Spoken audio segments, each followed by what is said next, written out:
మిత్రుల నమస్తే, నేను మీ వాసా లక్ష్మణ. సిరిసిల్లలో ఏం జరుగుతుంది ఒకసారి మన దానికి కొన్ని వార్తా కథనాలు వచ్చినాయి, ఒక వీడియో వచ్చింది, అదేంటో తెలుసుకుందాం మిత్రులారా. ఒకసారి పద్మశాలిలను చులకన చేస్తే సహించము. సిరిసిల్ల పద్మశాలి సామాజిక వర్గాన్ని చులకన చేస్తే సహించేది లేదని గోనెలప్ప ఆగ్రహం వ్యక్తం చేశారు. బుధవారం ఏర్పాటు చేసిన మీడియా సమావేశంలో సిరిసిల్ల శాసనసభ్యులు బీఆర్ఎస్ వర్కింగ్ ప్రెసిడెంట్కి సంబంధించినటువంటి ఆయన తక్కువ విషయం మాట్లాడినాడు. ఒకసారి గోనెలప్ప గారికి ఫోన్ చేద్దాం మనం. ఇప్పటికే సిరిసిల్ల నేతలు బ్యాగ్ బిల్లింగ్ సమస్యతో సతమతమవుతున్నారని అన్నారు. గతంలో చెస్ చైర్మన్ చిక్కల రామారావు పద్మశాలల పట్ల మాట్లాడిన విషయాన్ని గుర్తు చేశారు.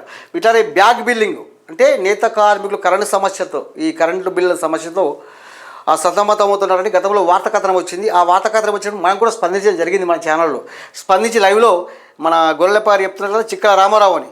ఈ చిక్కల రామారావు అనే పెద్ద మనిషికి ఫోన్ చేసినప్పుడు ఆయన మాట్లాడుతూ ఈ నేత కార్మికులకు సంబంధించిన కరెంటు సమస్యపై, విద్యుత్ సమస్యపై స్పందించినందుకు ఈ చిక్కల రామారావు గారు మనకు కోర్టు ద్వారా లీగల్ నోటీస్ పంపించిండ్రు. అంటే ఎంత దారుణం చెప్పండి. ఇప్పటికైనా సిరిసిల్ల పద్మశాలి సోదరులారా గ్రహించండి, ఓటు ఎవరిది, ఎవరికి వేస్తున్నాం, ఎవరి నుంచి వేస్తుండు, ఎవరు తొక్కేయబడుతుండు ఒకసారి ఆలోచించండి సిరిసిల్ల పద్మశాలి సోదరులారా.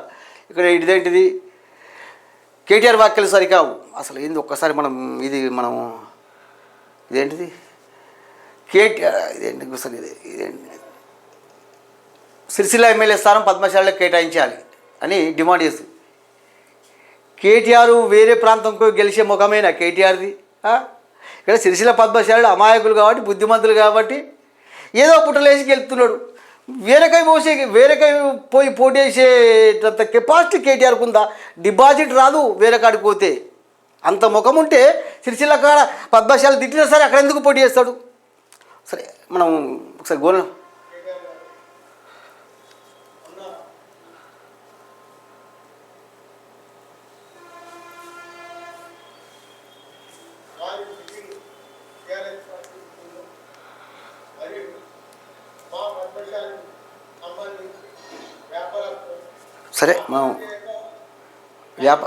ఒకసారి మనం గోనెలప్ప గారికి ఫోన్ చేద్దాం. ఇవి అసలు ఏది విషయం తెలుసుకుందాం. ఇతను గోనెలప్ప గారు కదా.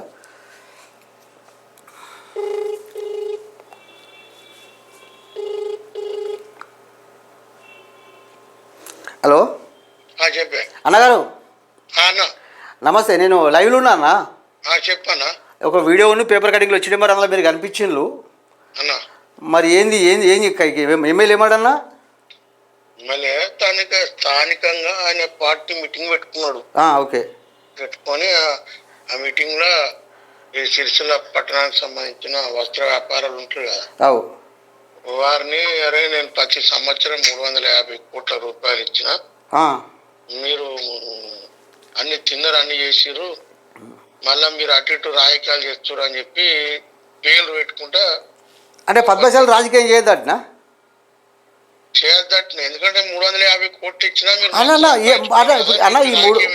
ఈ 350 కోట్లు అంటే గతంలో కూడా మనము ఈ బతుకమ్మ సీల అంశం మీద మనం కొద్దిగా తీద్దాం అనుకుని మర్చిపోయినాము. ఈ 350 కోట్ల వల్ల ఎంతమంది నేత కార్మికులు కోటీశ్వరులు అయింది, ఎంతమంది నేత కార్మికులు లక్షాధికారులైనా? ఎక్కడ అట్లా అయినట్టుంటే ఎంటిన ఆత్మహత్యలు ఎందుకైనా? మళ్ళీ నేను గదే చెప్తున్నా.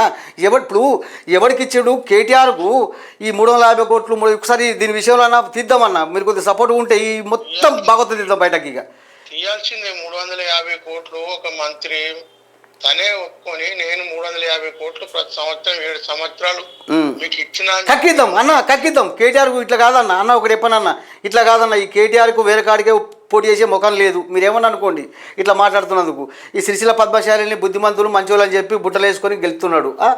ఇంకా ఇప్పుడు అధికారం ఆయన దగ్గర పెట్టుకొని నేను 350 కోట్లు ఇచ్చినా, అది ఇచ్చినా అంటే 350 కోట్లు ఓన్లీ పద్మశాలకి ఇస్తే ఆయన కుటుంబాల చుట్టాలకే ఒక్కొక్కరికే 1000 కోట్లు ఇచ్చే ఈ చిక్కల రామారావు చుట్టమే నాన్న. ఇక్కడ ఎకరాల కొద్ది జాగా కబ్జాలు చేసిరి, రైతు బంధు వేసుకుండ్రి అన్న. సిరిసిల్లలో కొద్ది మొత్తము ప్రతి ఒక్క టీఆర్ఎస్ సంబంధించి వాళ్ళకు సంబంధించిన వాళ్ళు 10 ఎకరాలు, 4 ఎకరాలు, 5 ఎకరాలు ఇట్లా మొత్తం గవర్నమెంట్ జాగా పట్ట చేసుకొని రైతు బంధువు తీసుకున్నారు ఇప్పటిదాకా. అన్న ఇంకేంది సిరిసిల్ల పద్మశాలి రాజకీయం చేయకుండా మీ పని మీరు చేసుకోపోతే సిరిసిల్ల దోసుకుపోతాను కేటీఆర్ అన్నట్టు మాట్లాడుతున్నాను. ఇంకేంది అన్నాడు, అట్లా అన్నాడు కదా. ఇప్పుడు ఇంకోటన్నా, ఇప్పుడు ఇది నేత కార్మికులు బ్యాక్ బిల్లింగ్ సమస్యతో చిక్కల రామారావు ఇక్కడ స్టేట్మెంట్ కూడా ఇచ్చిండు. అసలు ఏంది చిక్కల రామారావు కథ? మొన్న ఏదో మనం స్పందించేందుకే లీగల్ నోటీసులు పంపించిండు. ఏవాళ్ళ అంతా ఫస్ట్ ఆయన కూడా చేసినప్పుడు మీ చాలు ఎత్తే నేను ఓట్లెత్తి గెలిచినా గతంలో మనం స్పందించిన గతంలో కూడా ఆయన ఈ దొరలకు ఎక్కువ అయిపోయింది సిరిసిల్ల అంతా వాళ్ళ పట్టయింది. వాళ్ళే ఇక్కడ కేటీఆర్ మేన బావ, కేసీఆర్ మేన అల్లుళ్ళు. అయ్యో అన్న, ఇప్పుడు వాళ్ళ గురించి తీస్తే చాలు, కేటీఆర్ నోటీసులు పంపిస్తాడు, కేసులు పెడుతుండు. పెడతారు మరి. ఇప్పుడు ఎందుకంటే వాళ్ళు చేసిన తప్పులు ఇప్పుడు అడగద్దు కదా, దౌర్జన్యం చేసుడే. ఇక సిరిసిల్ల పద్మశాలీలు మరి సిరిసిల్ల పద్మశాలి సమాజం సిరిసిల్ల పరుషం చూపించి వాళ్ళని తరిమి కొడితే తప్ప సిరిసిల్ల పద్మశాలి బాగుపడే పరిస్థితి లేదన్న. లేదు ఉంటే వాళ్ళు డైరెక్ట్ అంటారు, అరే నీకు 350 కోట్లు ఇచ్చిన 10 సంవత్సరం తీద్దాం అన్న. తిట్టిన బట్టి అన్న ఈ 350 కోట్లు అంటాడు కదా, ఈ 350 కోట్లు తీద్దాం అన్న, తీద్దాం. ఇక తీద్దాం. ఎందుకంటే అప్పట్లో ముఖ్యమంత్రి గారు కూడా అసెంబ్లీలో దీన్ని చర్చ తీసుకొచ్చిండు. అప్పుడు నేను కూడా స్టేట్మెంట్ ఇచ్చిన అన్న, దీని లెక్క తీద్దాం ఫస్ట్. ఇంకొకటి అన్న, నాకు ఒక వీడియో వచ్చింది నాకు, అంటే గతంలో చూసినాం ఆ వీడియో మనము. ఈ కేటీఆర్ కూడా గతంలో ఏదో ఒక పద్మశాలి గురించి ఏదో మాట్లాడినట్ట కదన్న. తనకేందంటే చిన్న చూపు పద్మశాలి అంటే. అన్న నేను ఒక మాట్లాడుతున్నా, నేను ఒక పద్మశాలి బిడ్డ అడుగుతున్నా. పద్మశాలి లేకపోతే కేటీఆర్ బతికేయలేదు. పద్మశాలి భిక్ష పెడితే బతికినోడు. 2009లో ఆయనే సిరిసిలకు వచ్చినప్పుడు గెలిపించింది కూడా వీళ్ళే కదా, వెంబడేసుకొని తిరిగింది కదా అన్న. కేటీఆర్ అనేవాడు కృతజ్ఞత భావం చూపించి పద్మశాల కాళ్ళు కడిగి నెత్తి మీద పోసుకోవాలి అన్నాడు. తోలు కుట్టి చెప్పులు కుట్టిస్తా అన్నాడు, తోలు తీసి చెప్పులు కుట్టిస్తా అన్నాడు. ఇప్పుడు ఓడిపోగానే మీ ప్రభుత్వం పడిపోగానే మీరు రాజకీయాలు చెప్తారా భయ్, మీరు రాజకీయాలు చేస్తే 350 కోట్లు ఇచ్చిన కదా, మీరు బతకాలని చెప్పి తిడుతుండగా అన్న. గతంలో మీరు కూడా స్పందించింది ఈ వీడియో పైన. గతంలో కేటీఆర్ ఇది మన సిరిసిల్ల పద్మశాలు పెద్దూరు కల్మాడు అని వాస్తవమే కదా. కారంపల్లి కాడ పెద్దూరు కాడ వీళ్ళు మంచిగా తలకాయ కూరలు తింటారు, కళ్ళు తాగుతారు మంచిగా అని చెప్పి బహిరంగ సభలో చెప్పిండు. అది నా దగ్గర వీడియో కూడా ఉన్నది. నేను ఆ వీడియో కూడా నా ఉంది. ఇప్పుడు తీసిన నేను ఆ వీడియోని తీసిన. ఇప్పుడు అన్న గట్ల మాట్లాడిన తర్వాత కూడా ఈ పద్మశాలి అన్నప్పుడు నేను ఒక పద్మశాలి బిడ్డ అడుగుతున్నా, మనకు పౌరుషం రాదా, మనకు చీమురెత్తు లేదా, మనకు రక్తం మరగదా? మరి అట్లా అడిగినప్పుడే నేను అప్పుడు వ్యతిరేకించిన, నేను అడిగినా ఇది కరెక్ట్ కాదు, అందరూ ఈ తెలంగాణలో అందరూ తాగుతారు, అందరు తింటారు అన్న. పద్మశాలి అన్న ఎవడేయకపోతాడు, పద్మశాలి ఎవడేయకపోతాడు అన్న. పద్మశాలి భిక్ష పెడితే కేటీఆర్ అన్న, పద్మశాలి లేకపోతే కేటీఆర్ రాజకీయ భవిష్యత్తు లేదు. పద్మశాలి బిడ్డ కొండలక్ష్మి బాపూజీ గారు లేకపోతే కేసీఆర్కు గతే లేదు. వాస్తవానికి తెలంగాణ గురించి పూర్తి స్థాయిలో మరి ఆయన సంపూర్ణంగా వీళ్ళెంత వీళ్ళ బతుకులెంత అన్న, వీళ్ళు పద్మశాలి గురించి తక్కువ వేసి మాట్లాడతారా? టైగర్ నరేంద్ర కూడా బాగా తెలంగాణ ఫస్ట్ ఆయన కూడా తెలంగాణ ఎప్పుడు ఆయన కలుపుకొని పోయి జంతర్ మంత్రిలో మీటింగ్ పెట్టి ఆయనతోనే ఇదంతా అన్న. ఆ రోజు ఆర్ నరేంద్ర గారి పార్టీ ఉంటే ఇలా బీసీల కోసం ప్రత్యేకంగా పార్టీ అవసరం లేదు, ఆ పార్టీ వరకు వస్తూనే మనకు పరిగెత్తుండే. ఏం చేద్దాం అన్న, ఒకటే అన్న పార్టీని ఇలా కలపనని కొండలక్ష్మి బాబుజీనే బతిలాడే అన్న. నేను అంత కలిపినందుకు మన పద్మశాలికి ఎమ్మెల్సీ ఆర్ సత్యనారాయణ కూడా రాజీనామా చేయించినాక టికెట్ ఆయనకి మళ్ళీ ఇయ్యలే అన్న. ఒకటే అన్న, ఇక లొల్లి కొట్లాడద్దన్న. సిరిసిల్ల పద్మశాలిని కొద్దిగా పౌరుషం చూపించి కేటీఆర్ దరిపి కొడితే తప్ప సిరిసిల్ల పద్మశాలి సమాజం బాగుపడే పరిస్థితి లేదు. లేకపోతే ఆయన గదే అధికారం చెలాయిస్తాడు, మనం గిదే పని చేసుకొని బతుకుతాం. అందుకోసమే మనం కూడా ఏదైనా ఒక కార్యక్రమం తీసుకోవాలి. ఎందుకంటే ఇక్కడ 1952 నుంచి ఇక్కడ ఎమ్మెల్యే ఎప్పుడు దొరలే గెలుస్తున్నారు. అంటే 75 సంవత్సరాలుగా సిరిసిల్ల పద్మశాలులు బానిసలుగా ఉన్నారు. ఓట్లేసుడు తప్ప అధికారం మాత్రం లేదు. బీసీ కాలే ఇక్కడ సిరిసిల్ల ఎమ్మెల్యేనే కాలే, పద్మశాలి పక్కకెట్టు బీసీ అనే ఎమ్మెల్యే కాలే అన్న. నేను ఒక మాట అడుగుతున్నానే. ఇప్పుడు కేటీఆర్ గిన్నిసార్లు వివస్పద వ్యాఖ్యలు, అనుచిత వ్యాఖ్యలు, కళ్ళు కూడా రకరకాల మార్చమారి ఒక్కసారి క్షమాపణ అడిగిండే పద్మశాలిని? ఎందుకు అడుగుతాడు? ఆయన దగ్గర విలువై ఉండబట్టి తొండ ముదురు కూర్చొని వీలైంది. ఇంక పద్మశాలి బిచ్చమైతే బతికినోడు, పద్మశాలి తిని పెడితే తిన్నోడు, పద్మశాలి లేకపోతే బతికేలేనోడు ఇలా తొండ ముందు రుచులు కొవ్వు బలిసి పద్మశాలిని తక్కువ చేసి మాట్లాడితే మరి సిరిసిల్ల పద్మశాలీలు మరి ఆ పార్టీ ఈ పార్టీ అని ఆలోచించకుండా పద్మశాలందరూ కూడా కొద్దిగా పద్మశాలి పౌరుషం చూపించి కేటీఆర్ తరిమి కొడితే తప్ప సిరిసిల్ల పద్మశాలి సమాజం బాగుపడే పరిస్థితి లేదన్న. లేదు మనం చేయాల్సింది ప్రోగ్రామ్ తీసుకోవాలి, ఖచ్చితంగా మన ప్రయత్నం మనం చేసుకోవాలి. అన్న నేను ఈ వీడియో ప్లే చేస్తున్నా. ఒకసారి సిరిసిల్ల పద్మశాలిలకు కావచ్చు, ఈ వీడియో విషయం పద్మశాలిలకు కావచ్చు, కొద్దిగా పౌరుషం ఉంటే కొద్దిగా ఆలోచించండి. అన్నగారు థ్యాంక్ యూ అన్న లైవ్లో వచ్చినందుకు. నేను ఒకటే వార్త చదివినా, అసలు కేటీఆర్ ఏమన్నాడు ఇప్పుడు అన్న, నేను ఒకటి చెప్తున్నా అన్న, బతుకమ్మ చీరల కోసం 350 కోట్ల కేటాయించింది కదా. ఎన్ని సంవత్సరాలు? 7 సంవత్సరాలు అన్న.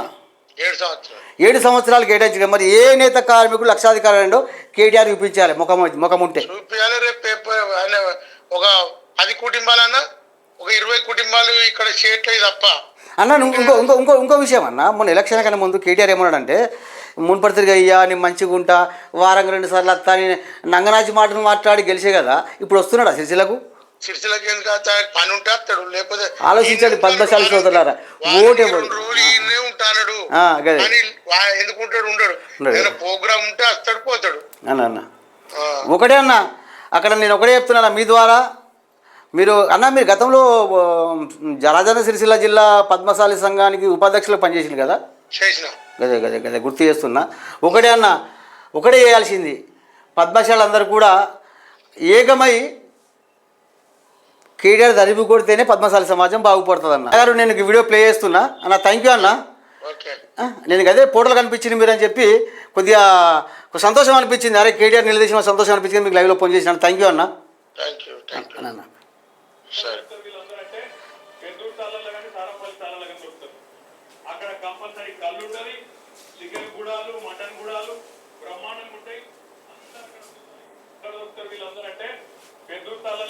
మిట్లారా, ఈ వీడియో కనుక పద్మశాలి సోదరులు ఇస్తే ఒకసారి నేను కేటీఆర్ ఏమంటుందంటే, పద్మశాలీలకు కళ్ళుగూడాలు ఉంటాయనే విధంగా వ్యాఖ్యలు చేసిండు.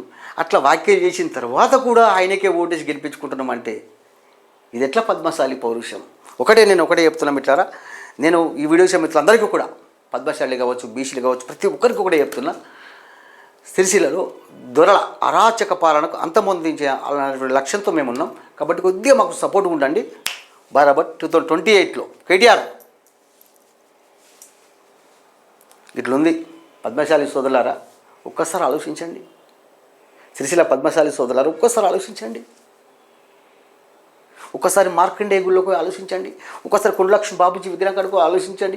ఓటు ఎవరిది, అధికారం ఎవరిది, ఎవడు చావు బతుకుల మధ్య ఉన్నాడు, ఎవడు బలిసిపోయిండో ఒకసారి ఆలోచించండి.